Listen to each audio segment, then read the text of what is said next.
guys, Mysterious Cat Island here. Welcome back to Final Fantasy VI Advance. We have just escaped South Figaro, and we are going to head up to the South Figaro Cave and head back toward Narsh, because that's where everybody else is going. It's where we need to go to. These guys should be no big deal now.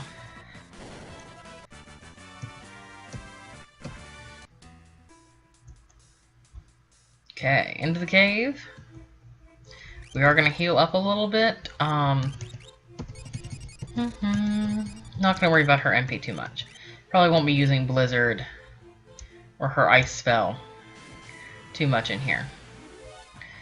I believe there are some new, and I believe these guys are new enemies. I'm not positive. It's and thankfully we have that Star Pendant and Ribbon on both of them, so that the poison attacks that the Cartigras use are pointless. They don't even hit us. Shouldn't really need magic so much through the cave. It's pretty much back the same way you went.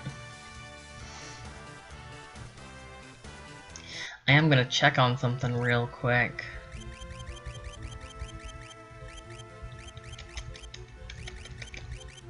No? Okay. Alright. Yeah, it's pretty much back the same way you went. Nothing different. I believe that there is a chest up on one of these upper levels. Okay, so I think the gold bears are new. They will steal from you, from what I remember. No, it's a different bear. It's a pallet swap with this that'll steal from you. They're a little tougher than most of the other monsters in here, though. Nothing 2 hits can't take out. Okay, so we got the chest up here earlier. That's fine. Son of a bitch. Again with the encounter rates, and it's a back attack. So we're going to do half the damage. Or a calculated amount less damage than we should, because we should be able to take these guys out in 1 hit apiece. Oh, I don't remember what purple status is. Oh, purple is stop. So Locke cannot currently move. He's still alive, he just can't do anything. But that comes off after the battle, so that's fine.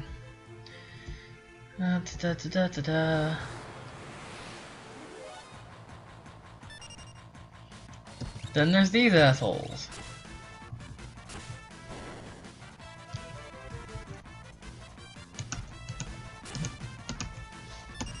Ugh, my body apparently cannot decide if it wants to be sick or not. So it's like, oh hey, here's a scratchy throat. Oh no, you're fine. It's probably just because I recorded 11 episodes in a row the other day, plus 6 episodes extra I couldn't use. So I recorded a ton of episodes the other day. Can't go down there. Maybe it's this upper level. Regardless, there's a chest in here that we sort of want to avoid. I don't see it though. It's supposed to be on one of the upper levels. Basically, the thing with the chest is that it is right now a Thunder Rod. But if you leave it for now, there's nobody who can use the Thunder Rod except as a one-use item. You really want to use it as a weapon. That's the thing about rods in this game. They can be used as one-time items or as weapons. If you use it as a one-time item, it's gone. You can get other Thunder Rods later, I believe. But if you leave it, it becomes an X potion. I'm sorry, not an X potion. It becomes a Hero's Ring. And the Hero's Ring is much more useful than a one-time Thunder Rod. Like I said, I'm pretty sure you get other Thunder Rods later on in the game. There's probably a couple enemies you can steal them off of. So, if I encounter that chest I didn't open, because I don't have a Thunder Rod in my inventory, we're just gonna leave it. And hopefully remember to come back to it later for that Hero's Ring. Because there are a couple places where you can buy the Hero's Ring. Oh. Yeah, there's no chest here. What's that noise? What noise? Sounds like some dental instruments. Oof. Turtle's still here, and the recovery spring's still here too. So, you may have guessed we have a boss battle coming up. So, everybody else has all the good relics on them at this time. So that's okay. Just make sure you have a star pendant and the ribbon on Celeste. And we're just not going to worry about it and head toward the exit. Uh-oh. What? Okay, this guy is Tunnel Armor. He has 1300 HP. He's weak versus... I don't remember what he's weak against. Whoops. He has Drill, Fire, Thunder, Poison attacks, so be careful. That's why we have the Star Pendant and the ribbon on, because Poison will knock you down pretty quick. It hits us with magic. And you're also really supposed to have Celeste on the back row for this, but she's strong enough right now that I think it'll be okay.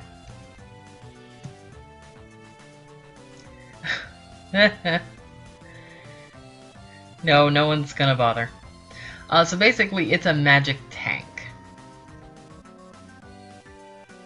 It sort of looks like a tank too, so it's funny.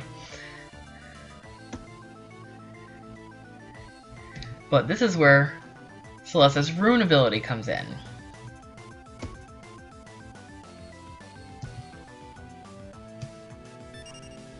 Okay, so you don't want to use magic through this fight. Locke is going to be concentrating on attacking and healing. If you want to steal, you can steal a Bio Blaster and an Air Knife. I don't really need them, so I'm not going to bother. Just spam Runic Blade with Celeste. If he uses a fire attack, she's going to absorb it, and she'll gain back MP. At the level we're at now, he shouldn't pose a threat because we're so strong. I probably don't even have to use the Runic attack, really, or the Runic Blade ability. I'm just showing you guys how it works. He should be down for the count in another attack or two.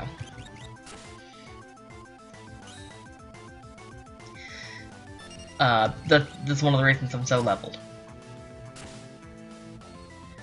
He will occasionally counter with a normal attack or a drill bit. Just keep Celeste on Runic. You need to heal? Never mind, you don't need to heal. I killed him in 4 rounds. 5 rounds, sorry. If you need to heal, have Locke throw high potions. Don't take so...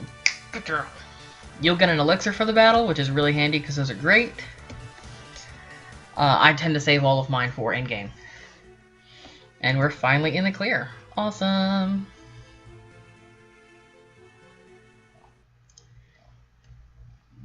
Cat, you need to get down. The 3 groups have arrived in Narshe, and now a decisive battle is about to unfold. I'm gonna check my time, because somehow I expected this to take longer. Get down, cat. Oh no, we got time. Sorry, cat's in the way. Okay, so you don't have to run all the way back to Narsh. Celeste and Locke do that automatically. But now we're gonna get into a lot of dialogue.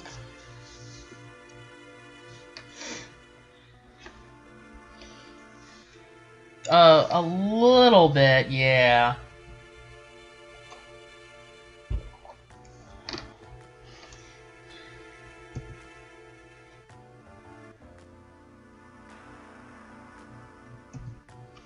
Let's be honest. I mean, we're asking them to face the Empire with us, which is no small task.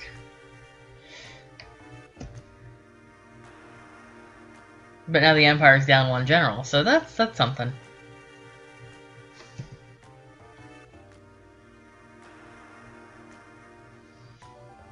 Bannon's realistic about this.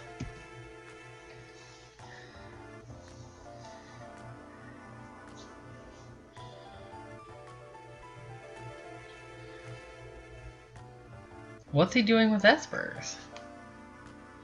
Yeah, come to think of it, why would he bother sending soldiers in here to look at that thing? It's just some weird frozen thing, right?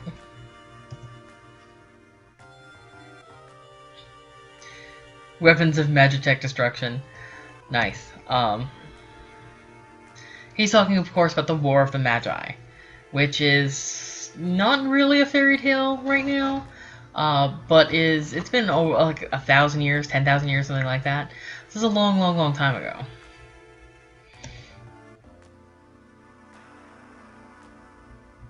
History sort of repeats itself, unfortunately. Time moves in cycles. Yes. No. You would think wrong. Pretty sure the Empire is ready to use magic to destroy the entire world, if need be.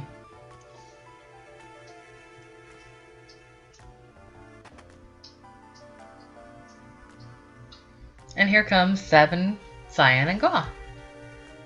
Gao? Gao? I don't know how you want to pronounce it.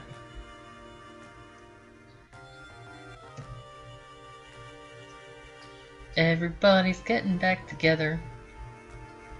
Yeah, who'd you pick up along the way? Look what the beefcake dragged in. The only survivor of the Kingdom of Doma. Might I add. You got a samurai and a wildling.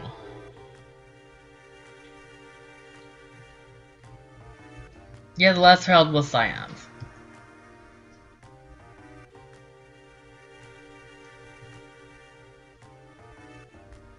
Well, yeah, that's what the fuck they're doing.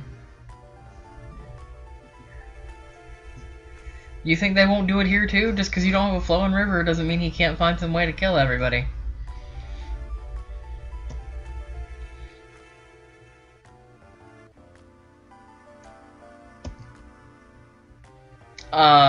That's never the way that works.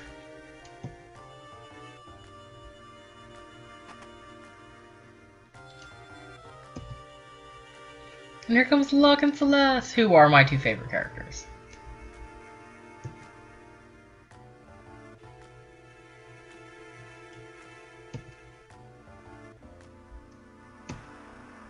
Yeah. Well, I happened to find this general just sort of laying around, about to be killed. Oh, Locke, that might have not been the greatest idea.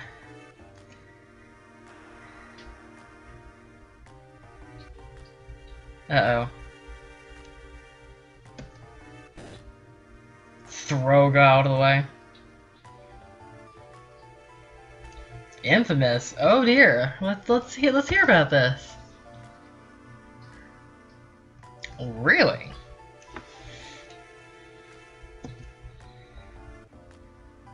Yeah, you know what he's gonna say. Whoa, whoa, whoa, whoa. Take it easy.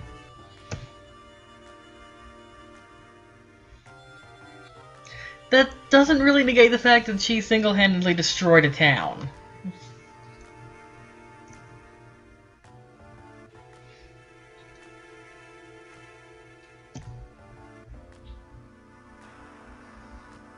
There we go.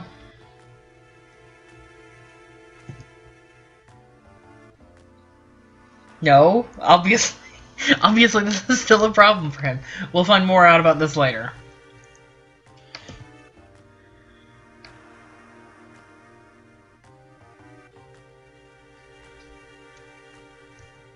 It's interesting that our two female characters were both Imperial soldiers.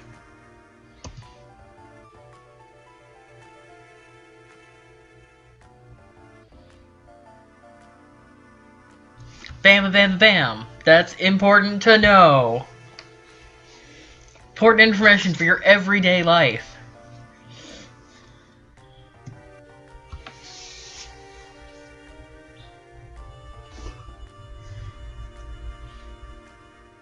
Edgar knows what he's talking about. Like, Celeste obviously had second thoughts. She Yes, she destroyed a town. I'm not going to deny that. It's an important part of who she is as a character, unfortunately. But she also tried to save the Kingdom of Doma by telling them, or by telling somebody, what Kefka was going to do. Probably General Leo. Because, you know, he's the other general.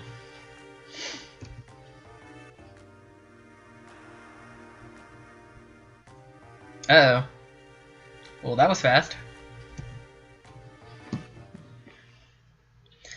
Okay, so this part is obviously pretty dialogue heavy, and how are we already 15 minutes in?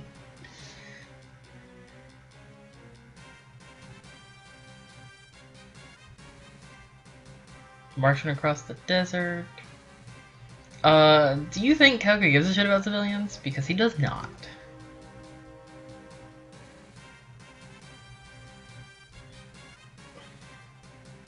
They don't care. Kefka doesn't care.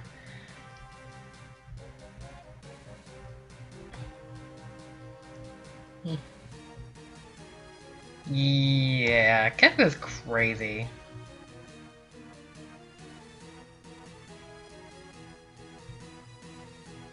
But he's also one of the more interesting Final Fantasy villains. If you find out some about his backstory. And the fact that he just doesn't give a care. He's probably on a... Yeah, it's difficult where to place him on a psychological scale.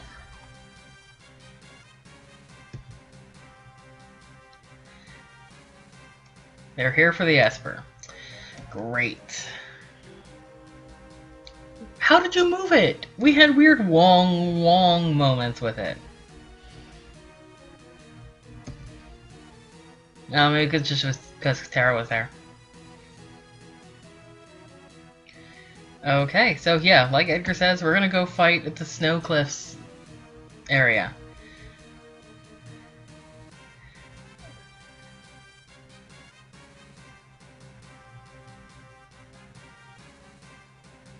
This is all automated. I'm not clicking through this. It's doing it by itself. So I'm so sorry if you're not getting a chance to read it.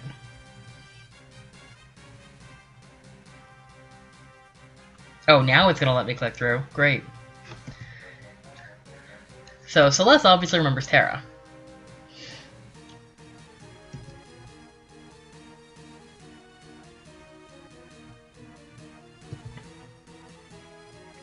Artificially infused with magic. How does that work?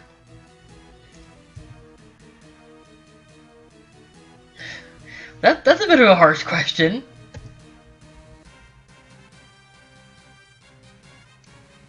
But it's sort of an important question for Terra. Everybody's talking to Celeste, I swear to God.